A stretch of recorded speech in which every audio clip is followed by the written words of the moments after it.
And I wonder, Ezra, if we brought the war dead back of that greatest generation, if they could see what I call the kinder, gentle tyranny of 2021, in which we have vaccine passports, medical apartheid, a kinder, gentle tyranny, but tyranny nonetheless. Would they even recognize the country that they went to war for and made that ultimate sacrifice for? Yeah. Well, I want to commend Prime Minister Trudeau for making the ultimate sacrifice. By that, Ezra, I don't mean that he's actually signed up for military service. I mean that he actually showed up to lay a wreath as opposed to, buggering off to Tofino and going on a surfing safari like he did on the first National Truth and Reconciliation Day. So at least he showed up, although I understand from my colleague Sheila, he was late. Given our poor vantage point, we couldn't tell who was who in the zoo at the cenotaph. And Ezra, the Prime Minister's office, if anyone's ever been to Ottawa, it is literally across the street from the National War Memorial. I don't know how you can be late. Likewise, the Governor General intruded upon the 2-minute moment of silence. Now, there was some security issue, we understood, that was resolved. It was a red herring. But here's the thing, Ezra. What dignitaries, including the Governor General, including the Prime Minister, must understand is that Remembrance Day is not about them. It's not for them. It's for the war dead. It is for the veterans that we're honoring. They should never, in this case, I should say the Governor General should not have intruded upon that 2-minute moment of silence. I thought that was a disgraceful display of etiquette.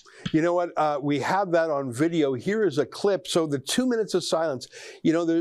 I know from that Broadway song, there's 525,600 minutes in a year, and 2 of them out of 525,600 we're supposed to just have a moment. Just have a moment.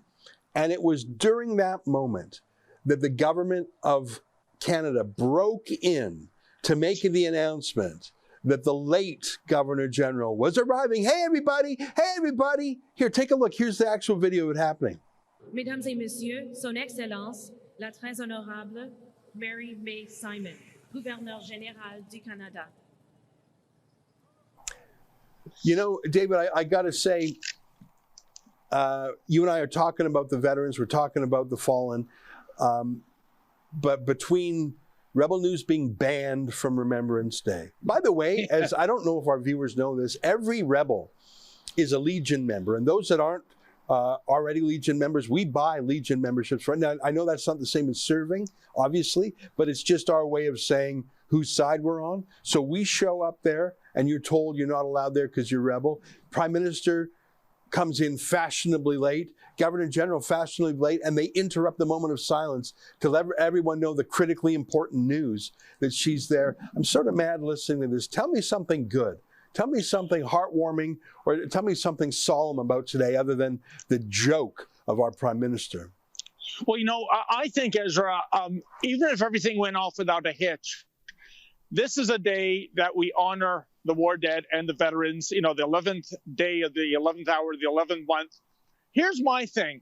What do we do when it comes to our veterans for the other 364 days that are in a calendar year? Right now, we have a number, I believe it's between 3,000 and 5,000 veterans who are homeless. As you know, Ezra, soldiers and their families on military bases in Canada can't make ends meet without sometimes being the recipient of food baskets. We also know from the Prime Minister several years ago in Edmonton, dealing with a veteran with PTSD, that you, the veterans, are asking for too much, but plenty in the kitty, Ezra, for our own homegrown al-Qaeda terrorist, Omar Khadr, $10.5 million to let him live high off the hog. I think this is atrocious. I mean, today's ceremony, full of pomp and circumstances. It was equal parts majestic and somber, but it has to be more about one day a year for these men that put their lives on the line. And just think about that, Ezra. Our veterans have done that. They have put their lives on the line. Some of them made the ultimate sacrifice. they're asking for too much. An ISIS sympathizer, a terrorist wannabe, he gets 10.5 million for taking the life of an ally and partially blinding another. Sometimes I think we're on the bizarro Superman planet, Ezra. I'm trying to look for that silver lining, but my heart breaks for the veterans. All of our World War I veterans, they have all died off.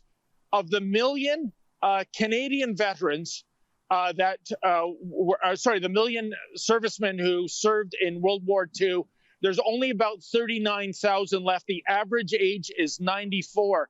And I wonder, Ezra, if we brought the war dead back of that greatest generation, if they could see what I call the kinder, gentle tyranny of 2021, in which we have vaccine passports, medical apartheid, a kinder, gentle tyranny, but tyranny nonetheless. Would they even recognize the country that they went to war for and made that ultimate sacrifice for? Yeah.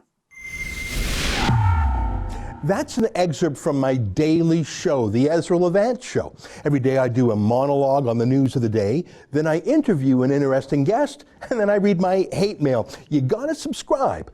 Go to rebelnews.com.